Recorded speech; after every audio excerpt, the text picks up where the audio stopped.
It's Dead Money with Dan Arfin once again. I had a few members of the orchestra either quit or get deported. I'm not sure. We have a different cast of we're not cast. We have a different it's different people right now. So all right, hi everybody. Dan Arfin again. It's me, Dan Arfin. Dead Money with Dan Arfin. Main event's still going on because it takes most of the year. I still know a few people in it. Not that it matters. I don't have a piece of anybody. I haven't played a lot most recently just because the games in the month of June really weren't that interesting. I mean, a lot of them were so-so, and a lot of it just depends on how you're running. Sometimes you're in a game that is much better than it appears because like nothing's really going your way, and all these fishy players are either winning or they're just not being put in any situations where their weaknesses are going to get exposed, and you might think the game is just boring and not good, but it's actually really good. It's just not really good today. Not going to be that way all the time. But yeah, I mean, most summers are not amazing games to be in. I mean, but last summer, 2024, oh my God. I mean, other than being called a misogynist that one time, I mean, it was really a good time to be playing. I mean, I guess being called a misogynist wasn't that bad, but it was just a lot of good games, and I was just running hot all month. And this summer is a different story this summer. So, but it's okay. It's not like I did bad. I just kind of hit a wall again. Kind of tired. Don't really care. Just feeling lately I'm feeling more like doing stuff is just overrated. And that lethargy is underrated. And, you know, I'm sure I've said it before. I mean, the whole point of playing poker or doing any sort of work is so you can stop. But I do have a few stories, just kind of random stories from the last few weeks, things that I've been meaning to talk about but keep forgetting or just not doing. Just typical behavior going on at the poker tables where people are saying some very peculiar things. So, all right, let's just get started on that. A few weeks ago, this young guy, white guy, looks about 30 years old, looks like he wishes he was still in high school, looks like he, just like, he looks about 30, but like still thinks he's in college. He was running pretty good, and he was the type of guy that I think was just always going to have it in a really big pot. And so he raises 20 from under the gun one, and I was playing really aggressive, but I actually had a very nitty image. Like whenever I have a big bet coming out, everyone was just expecting me to have it because I think whatever couple times I did get the showdown, I had something. So I'm just going to be adjusting to that. So I 3-bet to 60 on the button with ace king of diamonds. He calls, and the flop is 4-4 deuce, 2 diamonds. Okay. He check calls 90, so we're up to 300, turns an ace. I think that's just going to make him fold too much, so I check back, and the river is another 4. So we got fours. I got fours full of aces. He checks. Pot's 300. I bet 70 because I don't think I can get called by very much. And he sighs and does a whole show and does this, and then he calls. And then he shows me his hand. He lost. Wow, he flopped a full house with pocket deuces himself. I was 2% after the flop, and I got there. So that's how I do it. And then he said, this guy has kind of a lisp, and I feel a little bit making fun of someone who has a lisp, but not that much because, come on, everyone has fucking done that, all right? You know what he fucking says to me? He says, "You were getting stacked."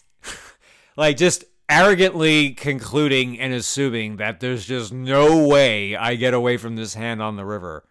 This $300 pot, we got like $1,300 left. Yeah, there's no way I'm not stacking off another $1,300 to you. It's going to completely never ever enter my mind that there's any sort of chance that you had pocket deuce, pocket fours, ace 4, or if the river's like a 9 or something, you hit a full house that way. Like, yeah, you're going to just check raise and I'm going to 3-bet jam, or you're going to bet and I'm going to raise or jam, or you're going to bet 3-bet and I'm just going to call it off.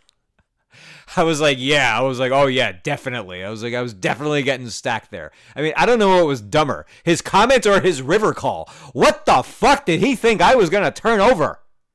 I mean, any hand that he can beat is bluffing that turn. That is a gin card to bluff with. If I have, if I had 2 Broadway cards or just any fucking middling suited connector, I mean, it's just, I'm betting that's a gin card to bet on the turn. And he's not going to call unless he has the kind of hand he has. I mean, he was making it crystal clear the way he was just acting on the table, the way he's like looking at me. You know, sometimes when people like the way they look at you, they're just sort of telling you what they think of you, if they think you're nitty, if they think you're a spaz. I mean, that's what this guy was like. It's like, buddy, you're not playing in your fucking basement with your dumbass fucking bros, okay?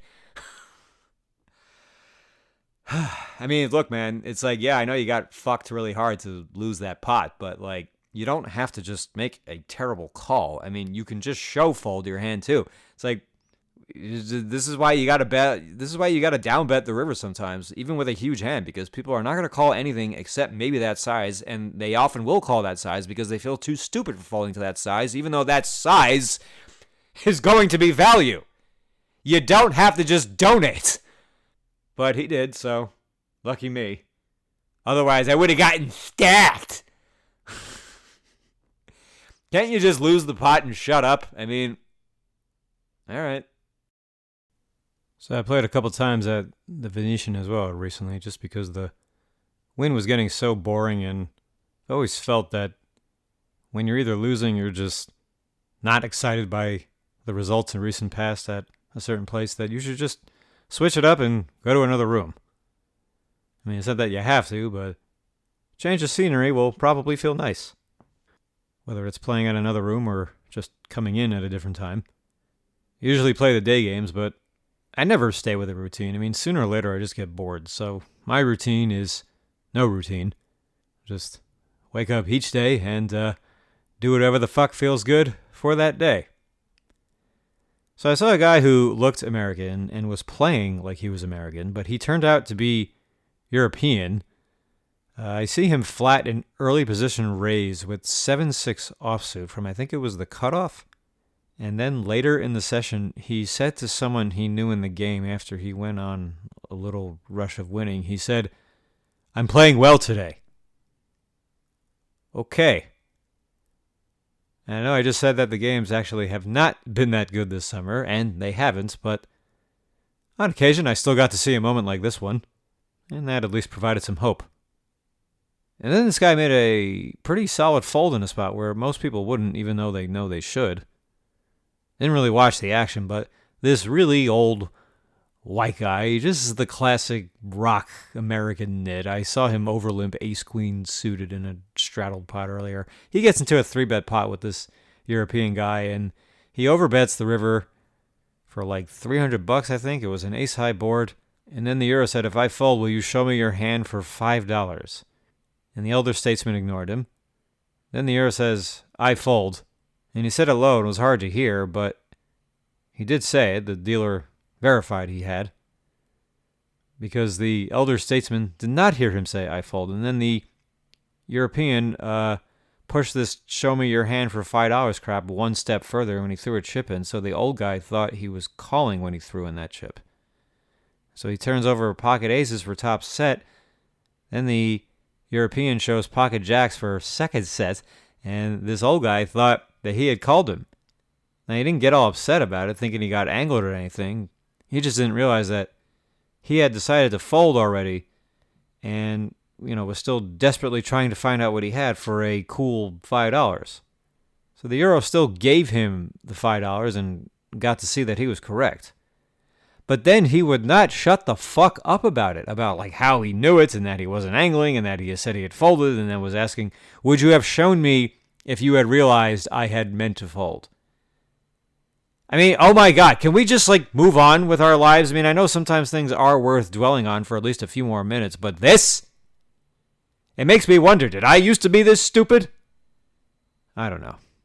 So anyway, so the same Euro who was playing well that day because he called the 7-6 offsuit from the cutoff against the under the gun open, he got into a few pots of me, and I think it was 4 hands actually, and he ended up folding to me in all 4 of them. Now 2 of them were 3-bet pots where I just barreled. I flopped nothing both times.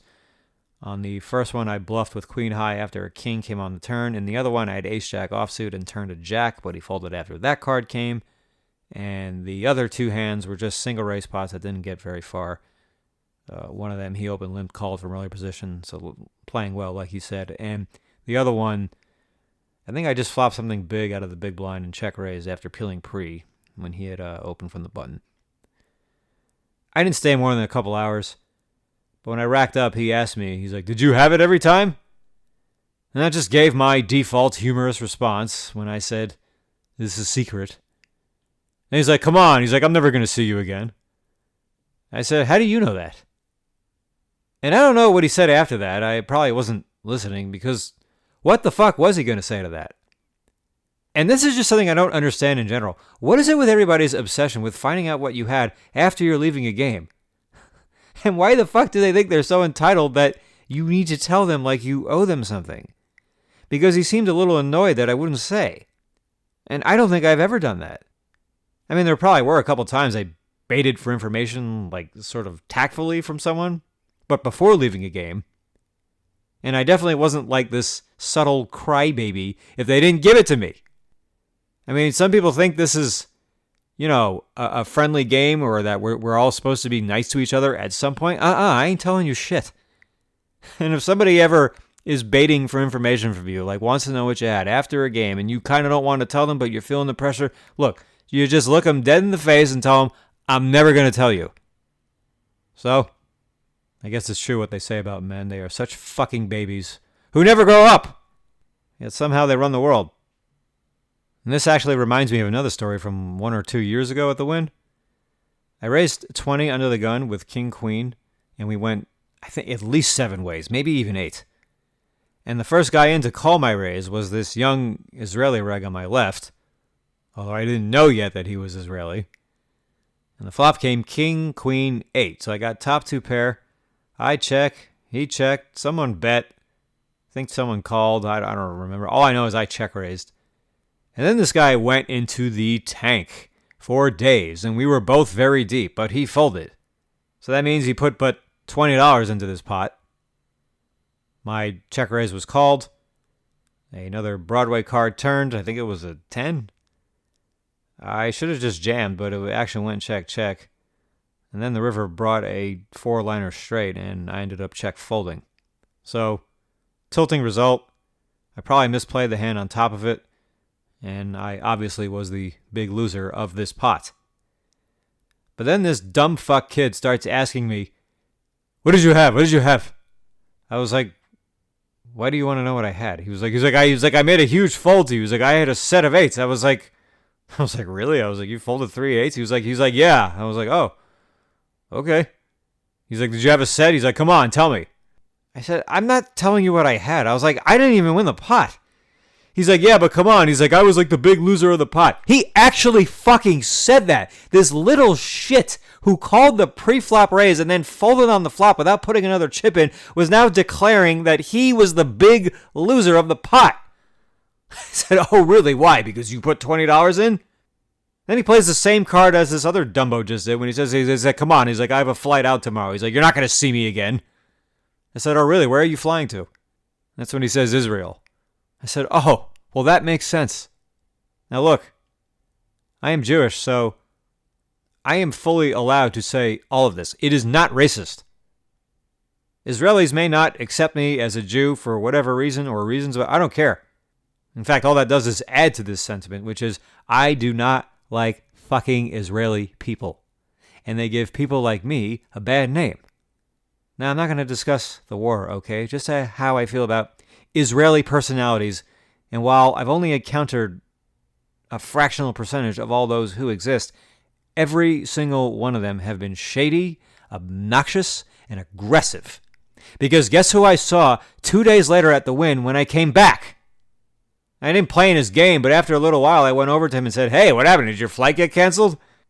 And then that whole table started busting up laughing, which of course caught me by surprise. But what happened was he told the whole table that story of him badgering me nonstop earlier that week to find out what I had in the pot where I lost a few $100 to someone else, and he only lost 20. But yeah, Shady, obnoxious, and aggressive. Shady because he lied about flying out, obnoxious because he wouldn't stop pestering me, and aggressive because he was acting like I owed him this information because he told me what he had. And then he said he was the big loser in the pot, even though I lost hundreds while he lost 20. But he's like, come on. He's like, I told you what I had. He's like, tell me what you had. I was like, I didn't ask you to tell me what you had. What is the deal with people thinking you owe them a favor in return after they extended something to you without asking? That's like me offering you some of my Doritos, or in this case, stuffing them in your mouth, and then when you bust out some Pringles, I demand you give me some because I shoved a few Doritos down your throat. Is that any different from this fucking shit that this fucking prick was trying to pull? Whatever. Anyway, so before I left the game, there was a bit more drama among some other Euros. There was one to my right in seat 4. I was in seat 5. Venetian is still 9-handed. And then a new Euro joined in seat 8. He had lost a big hand early and had to reload. And you could tell he was mad and tilted. But then he starts babbling across the table with his buddy. Like hardcore, whatever language they were speaking. Like, and I know that whenever people are doing this, there's probably nothing to really worry about. But it doesn't matter. English only at the table. It is a rule. And after hearing this go back and forth for a little bit, I looked at the dealer with a certain eye contact to make it clear that I would like this to stop, and he told them. The dealer was just this young Asian guy, very friendly and charismatic, had a thick accent, and then the usual results followed. I mean, they stopped for a few minutes, and then they picked it up again. And then he told them again. And then this young Euro, who had just lost that big hand, gives me this really dirty look and made some remark about me caring about this. And all I said back to him was like, it's just a rule, man. I mean, a rule is not a rule if you don't enforce it. And European players, they're bad enough for the game already with the constant excess tanking they do, but this was just fucking idiotic. Now for me, thank God, English is the most widely spoken language around the world, but if I was a guest in another country playing poker and there was a rule that you could only speak whatever language at that table, I cannot picture myself being there with another American in the game and just babbling English across the table nonstop and then doing it again after I've been told to stop. I mean, we see a lot of people get so entitled in these situations, and I'm sure it's because they are just talking innocent poker stuff, but they're the only ones who know that. And we don't owe them the benefit on that. So holy shit, can you just follow this basic fucking rule as you're attempting to make money in a foreign country that you're only allowed to be in for so many weeks? I don't want to be a stickler about everything. And oftentimes I don't say anything when there's two people talking in a foreign language to each other and it's quiet. But this was across the table. And it's just like, yo, I don't want to fucking hear this. So stop. So we get into the next day back at the Venetian. My first 30 or 40 minutes, I wasn't involved that much. I only played a couple of hands. I didn't go to showdown. But 2 seats to my left is this goofy looking white guy who's kind of husky. Looks about 50, maybe less. Has this light brown hair, and he had a jovialness to him, so it's not like he was irritating anybody. But then he says, out of nowhere, he's like, I know how all of you play except for you and for him. Him meaning me. And the other guy was a fish. Then he added, he's like, I don't know what he's doing yet, and I can't even remember why he didn't know how the other guy was playing, but either way, holy shit. Who fucking says this at a game? And when he did, the one other guy who he didn't know how he was playing, he made some stupid joke. He's like, oh yeah. He's like, well, if you ever figure it out, please tell me, because I have no idea either. Can you imagine someone like Phil Ivey saying that to the table at any point in his life? Do you think when he was no home Jerome in Atlantic City playing underage 17 hours a day or whatever the fuck he did, can you imagine him unprovokedly telling the table, I know how you all play? But it gets better, because a few hours later, I bluffed some money off, turning top pair into a bluff. I overbet the river multi-way because I'd been quiet and felt I could rep a very nutted value range since I called the raise out of the big blind. It was a single raise pot.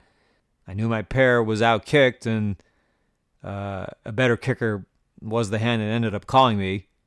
And I wouldn't say I regret the play. I think I just bluffed into a guy who I thought was, but was not.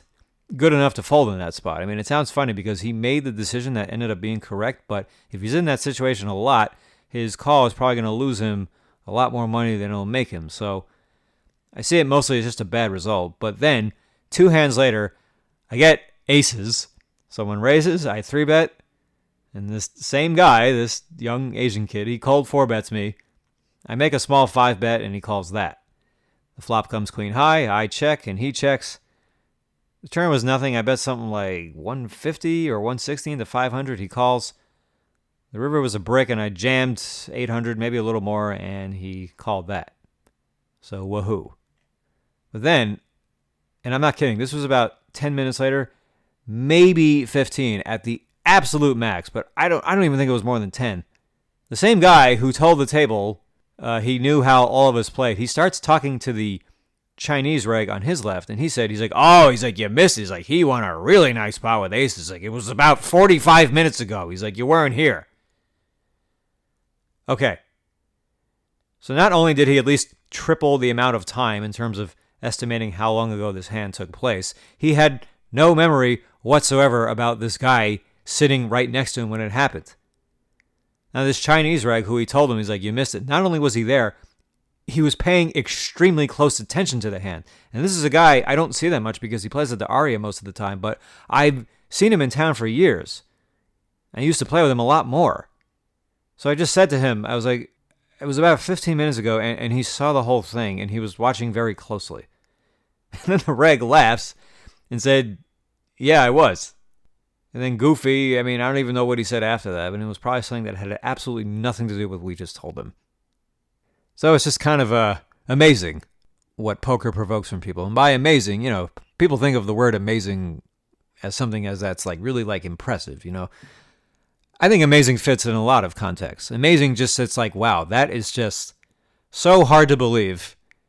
Whether it's a good thing, a bad thing, a stupid thing, whatever kind of thing. It was amazing to me that this man who claimed he knew how everyone was playing except for a couple of people turned 15 minutes, 10 or 15 minutes, and he decided that was 45 minutes? And that the guy was sitting next to him, he managed to convince himself that he wasn't there and that he was telling him about it? He was like laser focused on that hand. He was more focused on that hand than anybody except for me and my opponents. So it's just, I don't know what it is about this silly poker game we play. I don't know what it does.